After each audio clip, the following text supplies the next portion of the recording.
입체 도형을 구성하는 아까 거랑 조금 연결돼요. 입체 도형을 구성하는 다양하게 아까 제가 우리 직육면체도 만드는 방법이 다양하듯이 우리가 좀 다양한 모델을 아이들이 경험해 보는 게 좋겠다 이렇게 말씀드렸잖아요. 입체 도형을 구성하는 모델이 크게 두 가지가 있습니다. 바로 면 모델과 모서리 모델이에요. 각각의 모델이 주는 장점이 있겠죠. 면 모델은 면에 초점을 둡니다. 그래서 입체 도형의 정의와 관련해서 지도하기에 용이해요.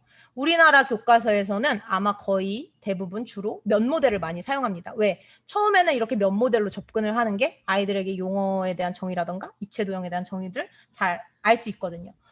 그래서 요 그림 같은 경우에도 직육면체 단원 배울 때 나오는 모델이에요. 그래서 직사각형 총이를 붙여서 직육면체를 완성하는 거죠. 그런데 다른 나라 교과서를 보면 모서리 모델도 되게 중요하게 다뤄서 나옵니다. 물론 우리나라 교과서에도 이제 모서리 모델을 적극적으로 나오고 있어요. 그래서 모서리를 연결해서 입체 도형의 뼈대 구조물을 만드는 방법을 적극 이용하는데요. 우리나라에서 그런 도전 수학이라던가 탐구 수학에 나와요. 예를 들면 이쑤시개, 나무젓가락, 고무차르, 그다음에 선생님들이 요즘엔 너무 귀엽게 곰젤리를 가지고 만들어요. 그럼 애들이 진짜 그건 너무 환장하고 너무 좋아하겠죠. 자, 교과서에 아까도 말씀드렸다시피 교과서에 들어가면 필수 교구로 하다 보니까 이런 것 대신에 고무차륵, 나무젓가락, 이쑤시개, 곰젤리 이런 것들을 이제 활용해서 하는데 오늘 제가 보여드린 게 바로 아까 이제 선생님들께서 질문 주셨는데 모서리 모델을 사용한 교구가 바로 이 대표적인 게 폴리스텍이에요. 폴리스텍 아까 그리고 또 말씀드렸던 거 뭐냐 조노돔 그다음에 4D 프레임 이런 것들이 다 모서리 모델입니다. 그래서 모서리들을 초점을 둔 모델이라고 볼 수 있겠죠. 자, 모서리를 우리가 이제 입체 도형과 아이고 제가 목이 잠겼어요. 끝날 때가 되오니까 이것은 연수 때문이 아니라 오늘 구슬 때문입니다. 원래 목이 잘 안 잠기는데 입체 도형 단원으로 넘어가 보도록 하겠습니다. 6학년에 이제 각기둥 각불, 원기둥 원뿔 9 나오잖아요. 아이들이 많이 가지는 5개념을 제가 여기다가 찾아서 정리해 본 거예요. 모서리는 꼭지점과 꼭지점을 연결한 선입니다. 아이들이 이제 많이 그렇게 얘기를 해요. 그리고 요거는 애들이 그냥 직관적으로 봤을 때 그렇게 보이잖아요, 사실. 틀린 말인가요? 할 수 있지만, 아이들한테 요거 보여주고, 얘들아, 여기랑 여기랑 선을 이으면, 여기랑 여기랑 선을 이으면 이것도 그럼 모서리일까? 라고 이제 이런 발문들을 통해서, 모서리는 면과 면이 만나서 생기는 선분이야 라고 정확한 정의를 아이들과 함께 정리하는 게 좋겠죠.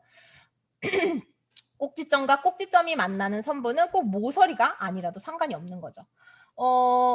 이거는 애들이 본대로 인식해서 파악한 경우로서 아이들이 굉장히 쉽게 할 수 있는 그런 오류라고 합니다. 선생님들이 이런 부분 알고 계시면 아이들한테 이렇게 발레를 제시해서 수정할 수도 있고 합니다. 그래서 제가 아까 말씀드렸다시피 우리나라 교과서에서는 면 모델을 처음 도입하잖아요. 그러니까 처음부터 이런 것들을 적용하다 보면 아이들이 이런 5개념을 생길 수 있어요. 그래서 이런 모델을 도입하실 때는 면 모델을 하고 나서 면 모델의 도입을 통해서 각 용어의 개념을 정확히 한 다음에 그 다음에 이렇게 모서리 모델을 도입하는 게 개인적으로는 아이들에게 더 좋지 않을까라는 생각을 합니다.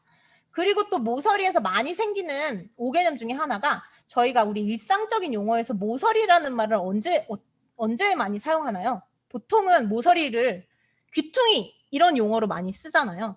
이렇게 수학적인 용어랑 그 다음에 일상적인 용어 사이에 차이가 있는 용어들이 있어요. 대표적인 게 모서리라고 해요. 그래서 아이들이 그런 용어들의 차이 사이에서 혼란을 느끼거나 뭔가 뭐지? 약간 그렇게 금방 까먹거나 그런 경우들이 많다고 합니다. 그래서 이런 부분도 같이 아이들이랑 얘기하면서 얘들아 우리 근데 모서리 보통 뭐라고 얘기하지? 뭐 이렇게 같이 얘기해주고 하면 아이들이 조금 더 잘 생각하기에 도움이 된다고 생각합니다.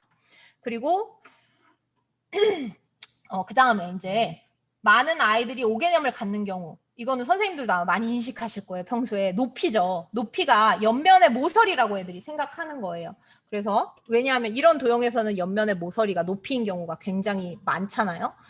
그리고 또 우리가 각기둥 같은 거 다룰 때 직각기둥만을 다루죠. 빗각기둥이라던가 이런 것들은 다루지 않기 때문에 이런 오개념이 오히려 더 쉽게 생길 수 있다고 합니다. 그래서 이런 교구들을 활용하면서 이게 또 아까 변형되기 되게 쉽다 그랬잖아요. 이렇게 하면서 얘들아 그럼 여기에서 높이는 어떤 게 높이가 될 수 있을까? 이거는 직각기둥에 해당이 될까? 직각기둥이 될까? 사각기둥이 될까? 뭐 이런 같은 활동들을 통해서 높이에 대한 지도를 조금 더 잘 해주시면 나중에 우리 어디 가서 문제가 생겨요? 뿔에 가서 문제가 생기잖아요. 뿔 쪽에 가서 애들이 모선이랑 그다음에 높이를 되게 헷갈려 하잖아요. 그런 활동에도 도움이 되고 아이들이 조금 더 잘 개념을 형성할 수 있겠죠. 원뿔에서 이제 그다음에 또 생길 수 있는 오개념이 아까도 말씀드렸지만 모선이에요. 우리 원뿔에서 아이들이 딱 그냥 그림만 보고 뭐라고 제가 여기다 꺼내놨는데 지금 왜 갑자기 또 안 보일까요? 다시 꺼내야겠네. 자, 그림만 보면 원뿔의 모선은 아이들 입장에서는 두 개로 보여요. 그래서 항상 뭐다? 이렇게 아이들이 진짜 만져볼 수 있게 하는 거, 만져볼 수 있게 하는 거, 그리고 옆면이 뭐 부채꼴 모양이다 이렇게 이제 생각할 수 그래서 모선에 대한 대표 오개념이고요. 이런 것들을 관찰하고 만져볼 수 있게 하는 게 아이들에게 도움이 됩니다. 자, 이제 거의 끝날 시간이 다 돼가죠. 입체도형과 관련해서 그러면 폴리스틱을 활용한 활동을 소개해 드리도록 하겠습니다. 첫 번째 활동은 아이들한테 던져주는 거예요. 나는 모서리가 8개인 입체도형입니다. 이렇게 단서를 하나만 정해주는 거예요. 그러면 아이들이 만드는 도형들이 어떨까요? 굉장히 다양해지겠죠. 그래서 그리고 나서 조건을 뭐 조금 더 좁혀주거나 2개를 제시해주거나 뭐 아까 우리 했던 방식이 조금 반복된다고 보면 될 수 있습니다. 자, 그 다음에 두 번째 활동은 한번 해볼까요? 이것은 어떤 모서리도 이 입체 도형은 어떤 모서리도 서로 수직이 아닙니다. 아이들한테 이렇게 제시해주고 한번 만들어 보라고 하는 거죠. 자, 자유예요, 선생님. 개수는 정해드리지 않을게요. 어떤 모서리도 서로 수직이 아닙니다. 그런 도형을 아이들에게 이렇게 제시를 해주는 거예요.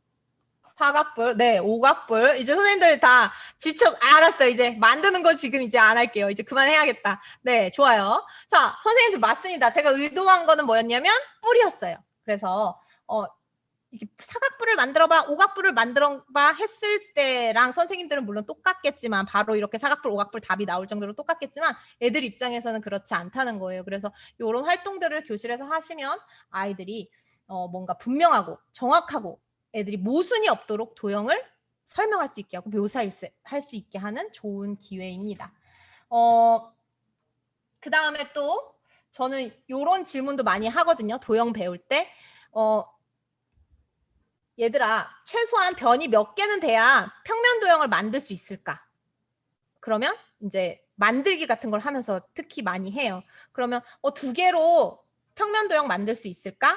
그러면 이제 애들이 만들지 못해요. 뭐 이러면서 뭐 3개는 있어야 돼요. 뭐 이런 질문들. 그다음에 그럼 얘들아 면이 몇 개는 있어야 입체 도형을 만들 수 있을까? 최소로 뭐 이런 질문들. 그럼 애들이 이런 만들기 활동을 통해서 몇 개는 최소 있어야 입체 도형을 만들 수 있어요. 뭐 이런 질문들. 그럼 어떻게 하면 입체 도형을 만들 수 없을까? 그런 경우들. 뭐 그런 것들도 할 수 있고 또 이제 모서리라던가 왜 오일러의 법칙 있잖아요. 모서리, 면, 꼭지점의 개수 사이의 관계 파악하는 활동들, 우리 선생님들이 젤리곰 가지고 많이 하셨던 그 활동들, 이 활동들을 다 이런 걸로 대체해서 활동할 수 있습니다. 그리고 이제 마지막 활동은 이제 문제 해결에 대한 부분을 설명드리려고 해요. 어느 역량이 중요하지 않겠느냐마는 수학에서 가장 먼저 등장하는 역량은 바로바로 문제 해결 역량입니다. 계속 빠뜨리지 않고 역량이라는 이름만 바뀌었지 계속 그동안 수학에서 계속 빠뜨리지 않고 등장해 왔던 게 문제 해결인데요. 문제 해결의 정의를 혹시 지도서나 뭐 그런 데서 한번 보신 분 계신가요? 문제 해결이란 함은 해결 방법을 알고 있지 않은 문제 상황에서 수학의 지식과 기능을 활용해서 해결 전략을 탐색하고 최적의 해결 방안을 선택해서 주어진 문제를 해결하는 능력입니다. 그런데 우리 교과서나 또는 수업할 때 진짜 해결 방법을 모르는 상황일까? 해결 방법을 알고 있지는 않는 상황이 얼마나 될까? 약간 이런 생각을 많이 해요, 평소에. 왜냐하면 우리나라 교과서는 특징상 계열성이 굉장히 높아요. 그리고 너무나 명료화되어 있어요. 우리 오늘 공부할 내용이 차시 제목으로 굉장히 분명하게 제시되어 있어서 내가 덧셈의 의미를 알지 못해도 그냥 이수랑 이수를 더하면 그날은 문제를 나는 다 잘 해결한 거예요. 애들이 잘 알고 있다고 실수를 하는 거죠. 착각을 하고. 이게 이제 우리나라 교과서의 장점이 될 수도, 장점도 물론 큰데 약간 제 생각엔 이런 부분들이 문제 해결력을 진짜 키울 수 있을까 하는 좀 아쉬움이 있습니다.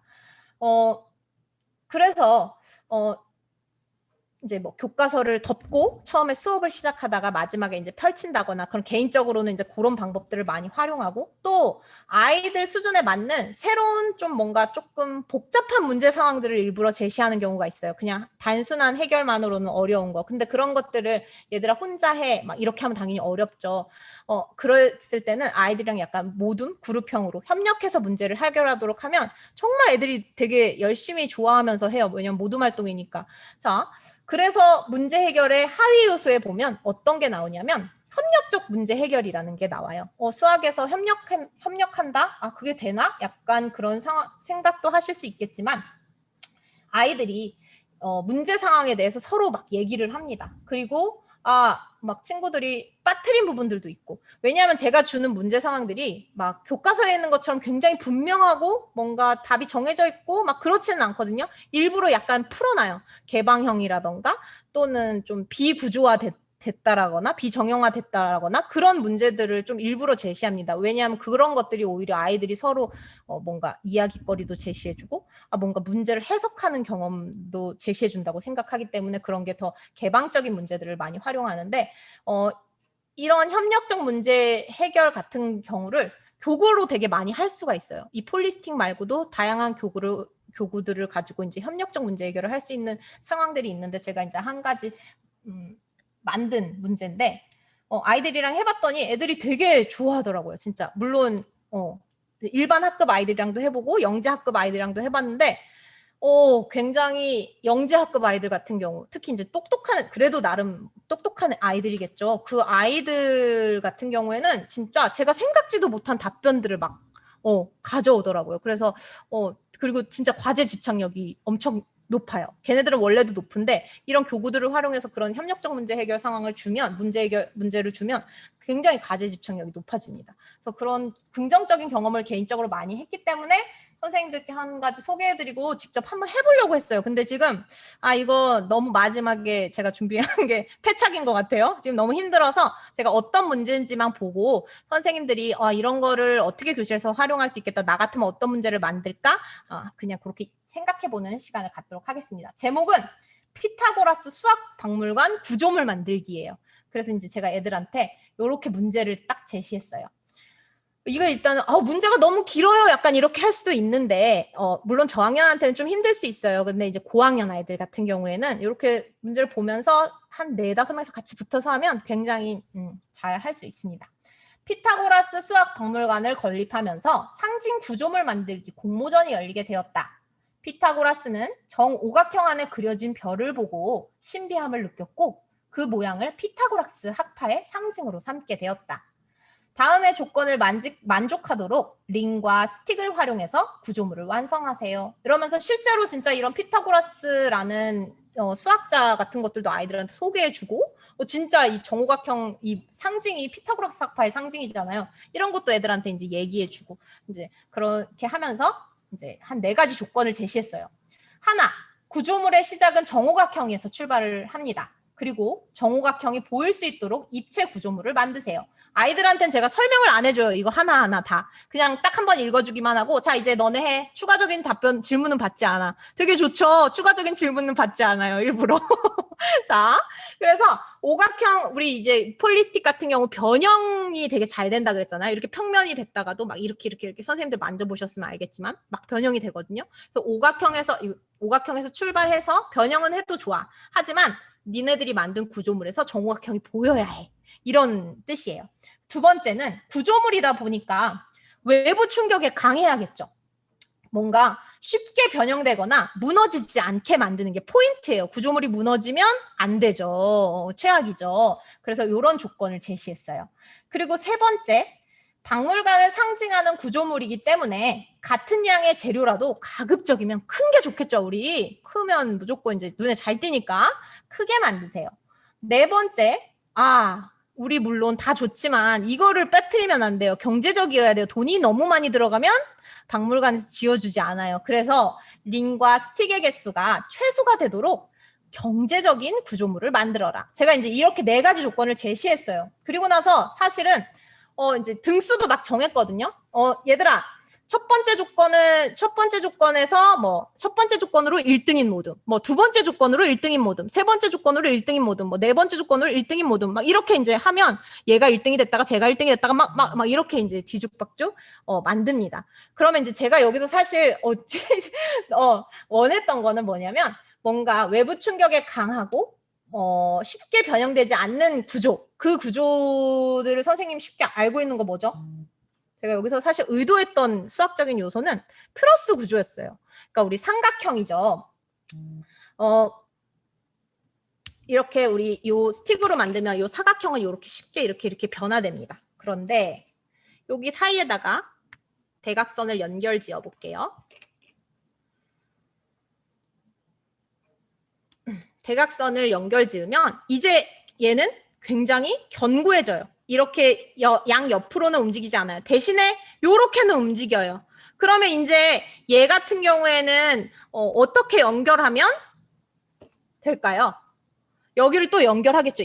여기도 이제 흔들림이 없도록 애들이 이거를 머릿속으로 생각하고 선생님들처럼 머릿속으로 생각하고 만드는 게 아니라 만들면서 막 깨달아요. 이렇게 하니까 잘 안 움직여. 이러면서 그럼 여기도 붙여줄까? 이러면서 애들이 막 만들어 나가요. 그러면 이제 굉장히 다양한 구조물들이 나오는데 제가 처음에 의도했던 건 정의신 면체였어요.